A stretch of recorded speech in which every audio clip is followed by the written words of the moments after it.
बिस्मिल्लाहिर्रहमानिर्रहीम। अस्सलाम वालेकुम। 9th class exercise 4.4 question number 2 का थर्ड पार्ट आज हम स्टार्ट करें। इससे प्रीवियस लेक्चर में हमने क्वेश्चन नंबर 2 के पास 2 पार्ट्स को सॉल्व किया था, तो इसके थर्ड पार्ट को देखें। थर्ड पार्ट में हमारे पास जो पोलिनोमियल है उसको हमने सॉल्व करना है बाय डिवीजन मेथड। तो डिवीजन मेथड में 9th क्लास सबसे पहले जब आपने सोल्यूशन स्टार्ट करना है तो आपने अपनी पोलिनोमियल को इस तरह से स्केल से आपने 2 लाइंस लगानी है, एक इसकी हॉरिजेंटल टॉप पे और एक आपने वर्टिकल। पहले तो हमारे पास जो फर्स्ट टर्म होगी हम उसका स्क्वायर रूट फाइंड आउट करेंगे। फर्स्ट टर्म हमारे पास x की पावर 4 है। 9th क्लास जब आपने x की पावर 4 का स्क्वायर रूट फाइंड आउट करना है तो x की पावर 4 को हम लिख सकते हैं x स्क्वायर का स्क्वायर। आपने पावर को डिस्ट्रीब्यूट कर दिया और अंडर रूट ऊपर मौजूद है। अब ये बात आपको मालूम है कि स्क्वायर और स्क्वायर रूट आपस में कट जाएंगे।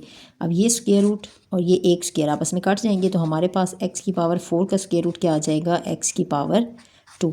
तो जब भी हमने फाइंड आउट करना हो square root by division method से तो उसमें हमारे पास जो भी पोलिनोमियल होगी, जो भी गिवन पोलिनोमियल होगी, उसकी फ़र्स्ट टर्म का स्क्वायर रूट निकालना है। उसकी फ़र्स्ट टर्म के स्क्वायर रूट से जो हमें वैल्यू फाइंड आउट होगी, जैसे कि x2 हमें फाइंड आउट हुई है, हमने अपना क्वेश्चन यहीं से स्टार्ट करना है। अब आपने अपने क्वेश्चन का स्टार्ट इस तरह से लेना है कि जो आपने स्क्वायर रूट की वैल्यू फाइंड आउट की है इसको आपने कोशेंट में भी रखना है x2 और सेम वैल्यू आपने वही डिवाइज़र में भी रखनी है। ठीक है, क्योंकि जब आप इन दोनों को आपस में मल्टीप्लाई करेंगे, कोशेंट और डिवाइज़र मल्टीप्लाई होकर हमें आंसर देते हैं, तो ये हमें x की पावर 4 दे देगा। और इससे हमें ये फ़ायदा होगा कि साइन लाजमी चेंज करने हैं। x की पावर 4 इट्सल्फ पॉजिटिव है क्योंकि इसका कोई साइन शो नहीं हो रहा, तो जब साइन शो नहीं होता तो वो पॉजिटिव टर्म होती है। ये पॉजिटिव है, इसको हम सर्कल करेंगे और इसको हम नेगेटिव का साइन देंगे। अब फर्स्ट टर्म हमारी जो है ना वो हर सूरत में कटिंग करेगी, ये आपकी कट जाएगी। इसके बाद आपने क्या करना है, नेक्स्ट 2 टर्म्स उनको विद साइन, अपने साइन के साथ आपने ड्रॉप करना है। -10x³ plus 27x² y²। अब जब आपने 2 टर्म्स को ड्रॉप कर दिया तो उसके बाद जो प्रीवियस दोनों टर्म्स आपने अभी कोशेंट और डिवाइज़र में ऐड की थी, कोशेंट और डिवाइज़र में रखी थी, उनको आपने ऐड करना है। तो ऐड इस तरह से करना है कि x² को जब आप x² में ऐड कर देंगे, x² प्लस x² में ऐड कर देंगे तो एडिशन में हमेशा कोफिशेंट्स ऐड होते हैं। ये 1x² और 1x², तो ये क्या आ जाएगा 2x²। तो जब हमने इनको ऐड किया तो इसके बिल्कुल लेफ़्ट साइड पे इसका डिवाइज़र हम लिखेंगे जो कि हमारे पास आ जाएगा 2x²। जब आपने ऐड कर दिया तो ऐड करने के बाद आपने ये वाली पहली टर्म और जिस टर्म को हमने कैंसिल करना है, जो 2 टर्म्स हमने ड्रॉप की हैं उसकी पहली टर्म को आपने देखना है। ठीक है, डिवाइज़र को पहली टर्म और यहाँ पे जो आपने टर्म्स ड्रॉप की हैं उसकी पहली टर्म। अब हमने ये देखना है कि इस डिवाइज़र को किस से मल्टीप्लाई किया जाए कि ये वाली पहली टर्म हमारी मुकम्मल बन जाए। जो आप इसमें कमी होगी ना, जितने नंबर की, जितने वेरिएबल की जो टर्म की कमी होगी वो हम इसमें से फाइंड आउट करेंगे। अब देखो 2x² को मैं किस से मल्टीप्लाई करूं कि मेरे पास -10x³ y आ जाए। एक तो मुझे माइनस चाहिए, ठीक है, दूसरा मैंने 2 को मुझे 10 चाहिए ना, तो मैं 5 भी मुझे चाहिए क्योंकि 2 5 are 10। ठीक, तो -5 से एक तो मुझे मल्टीप्लाई करना है, तो -5 जब 2 से मल्टीप्लाई होगा तो मुझे -10 दे देगा। अब साथ में मुझे x³ और y भी चाहिए, तो x² तो मौजूद है, इसका मतलब है क्यूब के लिए मुझे एक x भी चाहिए और y भी चाहिए। ठीक, तो x² जब x से मल्टीप्लाई होगा तो ये x³ दे देगा और y single as it is. तो हमने मल्टीप्लाई किससे किया है, -5xy। ठीक है, तो -5xy जो टर्म आपको जितने की कमी थी जो मालूम हो जाए, सेम वही प्रोसीजर आपने इसको कोशेंट में भी रखना है और इसी टर्म को आपने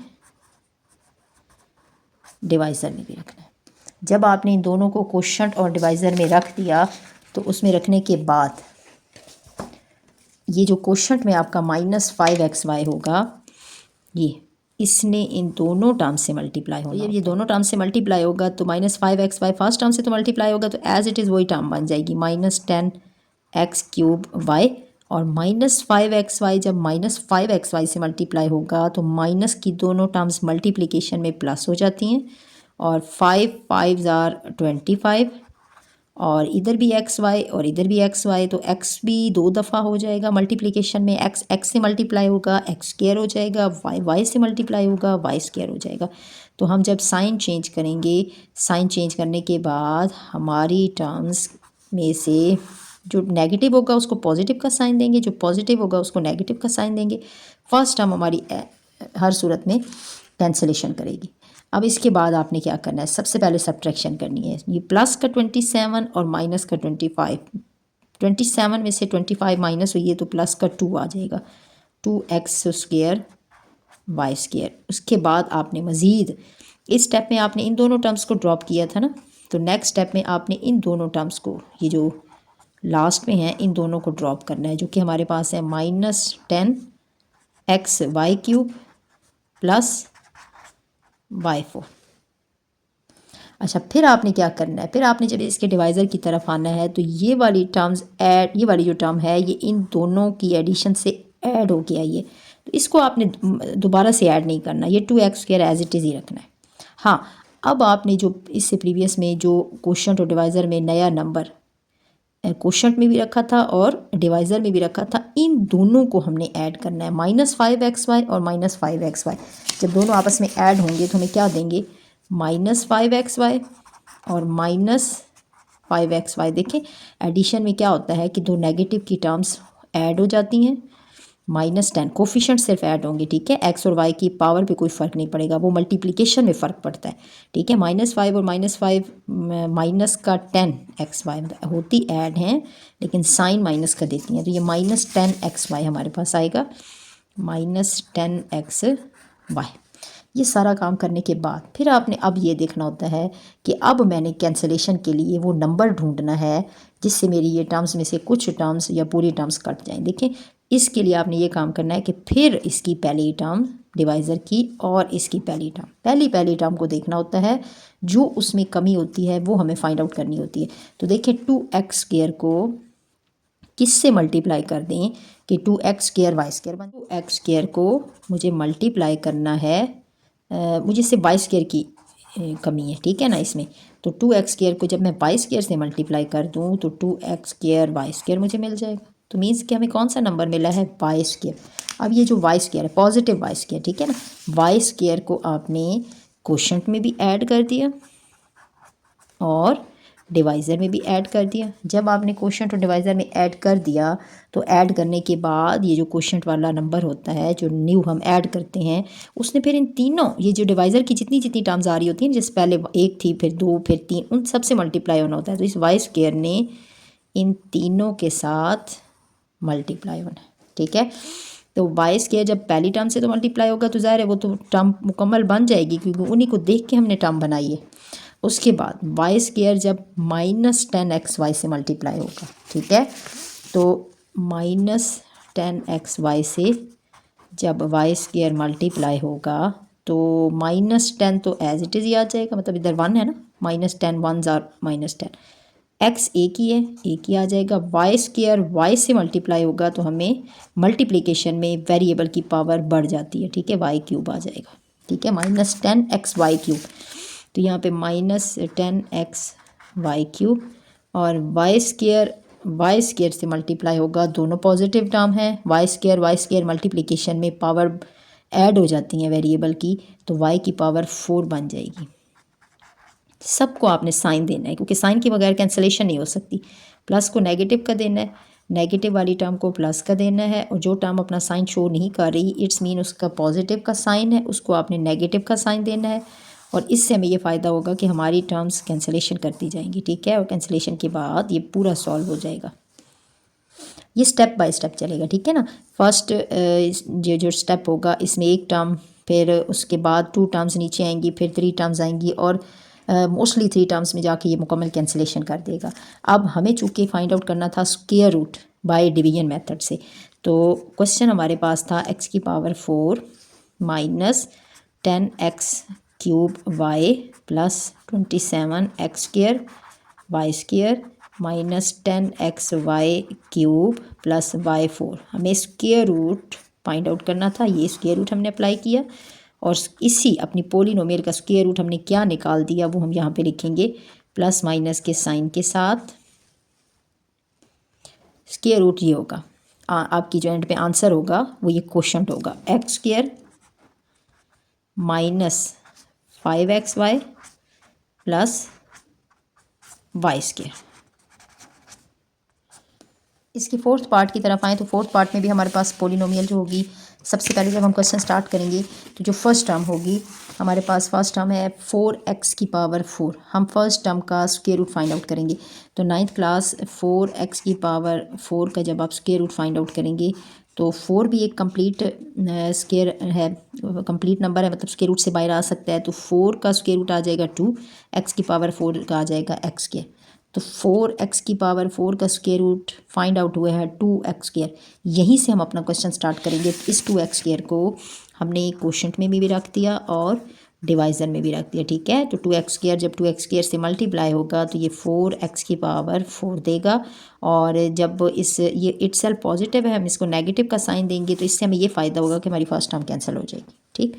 अब फर्स्ट टर्म की कैंसिलेशन के बाद नेक्स्ट 2 टर्म्स आपने ड्रॉप करनी है। जो पहले काम करना है वो टर्म्स को ड्रॉप करना है, उसके बाद देखना है कि हमें मिसिंग कितनी टर्म होगी, ठीक है ना। 2 टर्म्स हमने ड्रॉप कर दी विद साइन, उनके अपने साइन का आपने ख्याल करना। अब जैसे 12 है, कुछ बच्चे ऐसे करते हैं कि 12 क्यूब नीचे उतार देते हैं, नहीं, हर टर्म का जो साइन होता है वो उसके लेफ्ट में होता है, ठीक है ना। तो हम इसको लेंगे -12x cube plus 37x square. और मैथ में 9th क्लास अगर आपका स्टार्ट से ही फर्स्ट स्टेप आपका गलत हो जाता है तो आप क्वेश्चन आगे बेशक करते रहें। जब फर्स्ट स्टेप आपका गलत होगा तो एंड पे बिल्कुल पूरे क्वेश्चन पे आपकी जो है ना वो क्रॉस लग जाएगा, क्योंकि फर्स्ट स्टेप से ही आपका क्वेश्चन गलत हो गया तो आगे कहाँ से ठीक होना है, ठीक है। तो कोशिश करें कि हर स्टेप को बहुत जो है ना एहतियात से करें।